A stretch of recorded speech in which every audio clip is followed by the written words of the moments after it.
If you're an online business owner and you're planning to sell your business sometime in the future, you could actually be setting yourself up for a very difficult time in selling that business right now without even knowing it. Don't worry, a lot of these things you can just stop doing, but a lot of people don't actually know that they're harming their chances through doing these things when they're ready to finally sell. And that's what this video is meant to help you with. Here at Empire Flippers, businesses are being acquired on a weekly basis, and we're a part of each of those sales negotiations. So if a business listing gets maybe a lot of views, but people pass on it, or if there is a business that gets a lot of buyer interest, but it ultimately doesn't lead to a sale, we know the reasons why for each of those scenarios. And that is what I want to share with you on today's video.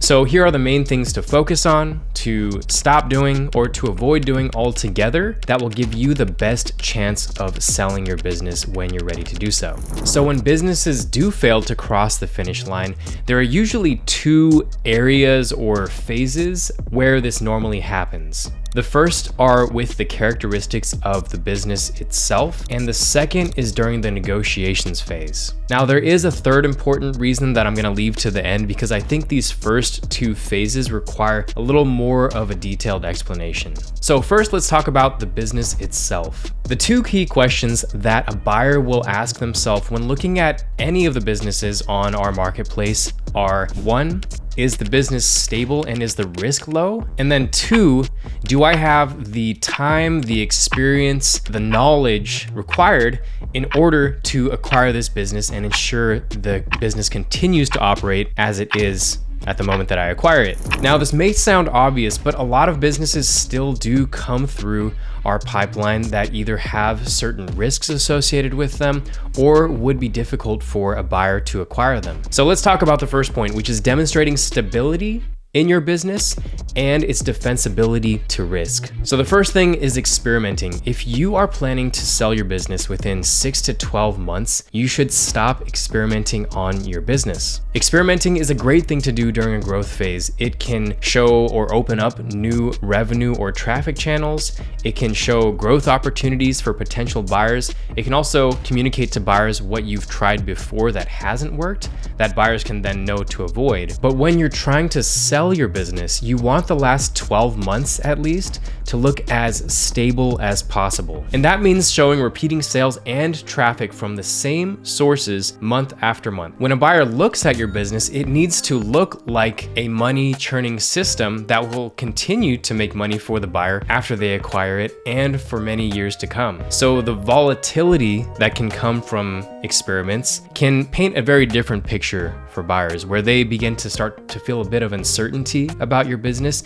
and your whole goal when you are trying to sell your business is to reduce or minimize the feelings of uncertainty that a buyer would get when they look at your business. Now, speaking of uncertainty, here are a few other reasons why buyers might feel uncertain when looking at a business. First is over-reliance on a single traffic source. Website builders or website buyers, they understand that a majority of traffic for a content site might be organic. Similarly, Amazon FBA buyers, they might know or come to expect that a majority of the sales and the traffic for an Amazon FBA store will come directly through the Amazon platform. So there are risks that buyers are willing to accept even before looking at your business. But there are times when your business can look risky even despite this. For example, you have a content site where, let's say, 90% of your traffic comes from just one blog post, or an e-commerce business that generates 90% of its sales and traffic from Instagram. These businesses are just one single point of failure from 90% of their business being wiped out overnight from either a Google algorithm update or Instagram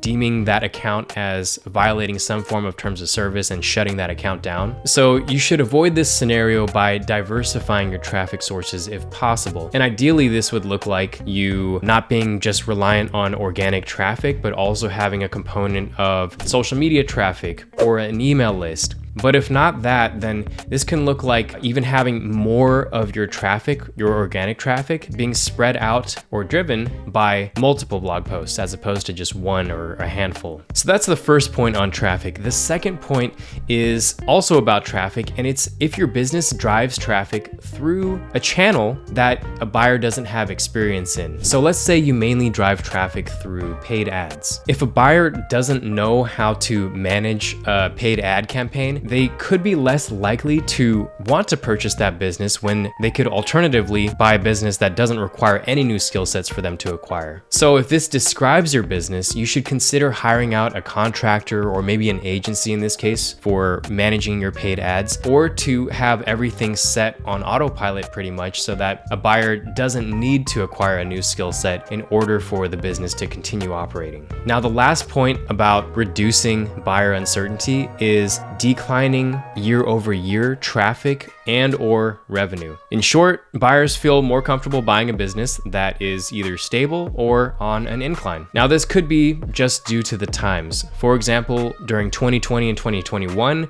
we saw a lot of travel-based content sites get hit really hard. But then on the flip side, for e-commerce businesses, we saw those just exploding in terms of growth. And so while you don't have control over necessarily the trajectory of your business, you do have control over not trying to time your sale for trying to hit a peak and then trying to sell your business. For example, we saw a lot of Amazon FBA store owners during 2020 and 2021 had a really easy time selling their business. They didn't wait necessarily for a peak. They were selling while the business was going really strong. And conversely, we're seeing a lot of e-commerce store owners or Amazon FBA store owners having a more difficult time now selling their business at all because we've passed that peak. Now, there are buyers who are looking for those kinds of businesses too, so all is not lost. But the point I'm trying to make here is don't try to time the sale of your business for that peak. If the business is doing well, and if exiting would allow you to hit a personal life goal, then you might want to consider selling. All right, so the next point about characteristics of your business is, does the business require that a buyer have a lot of time or energy or experience in order to operate the business? Now, I think the real question I'm getting at with this is, are you as the business owner too involved in your business? A buyer likely does not want to spend 40 hours per week on the business. So if you do spend that much time currently on your business, you should consider hiring out contractors to take over specializations within the business, improving operations, or maybe paying for certain SaaS tools to replace certain parts of the operations so that you can minimize the time spent on your business to maybe about 10 hours or less per week. Those are a few major points about the business itself. So let's say now that you do have a good business, that people are interested in buying your business, and maybe you've had even a conversation where an interested buyer wants to begin having a negotiation about buying your business. And this is the next area where a business can fail to sell, which is during the negotiation. So here are a few areas during a negotiation where sellers can make things more difficult for themselves. First is not being flexible on pricing. Now, I understand this is always a sensitive topic because sellers, they think their business is worth a certain amount based on both how the business is performing, but also based on kind of like an emotional capital that they've invested into the business. They've often built the business from the ground up. This is their baby. Buyers, on the other hand, are looking at this like, can I make a return on my investment within a specific amount of time that makes sense for me? Or if there's not a lot of competition in the market to buy your business, or if capital overall is more scarce, then capital becomes more desired and buyers tend to have more leverage. So understanding the time period that you're in is important because you may be required to reduce your sales price if you're looking to sell within a specific time, especially if you're looking to sell quickly. The second point is about not being flexible on payment structure. It's becoming more and more common for buyers to purchase businesses with a certain amount of cash up front and the rest paid out over a certain period of time. These are called earnouts. Larger businesses tend to have more deals associated with earnouts. So if you're you're selling a business for high 6 figures or 7 figures and beyond, it would only help you to sell your business if you are willing to consider an earnout structure when negotiating with a buyer. Now, the terms of the earnout are up to you and the buyer. The most common earnout terms are either a fixed term earnout, which is based upon time. So let's say a certain percentage of cash paid up front and the rest paid out over a certain number of months or maybe years. The most common earnout terms are either going to be fixed term, which is based on more of a time period. A certain amount is paid in cash up front and the rest is paid out over an agreed upon period of time, or a performance-based earnout, which is still a certain percentage paid out up front and the rest is paid out usually triggered as a result of hitting some type of threshold, whether that's a revenue-based threshold or maybe even a traffic-based threshold, but the details are up to you and the buyer. Now, the third major thing that can really hurt you during negotiations or even afterwards is hiding things or not being forthcoming about details about the business. Now, this can be a really big deal. It's not worth trying to hide something about your business to either increase the valuation or to get the business sold. Whether it's hiding expenses or being inaccurate about expenses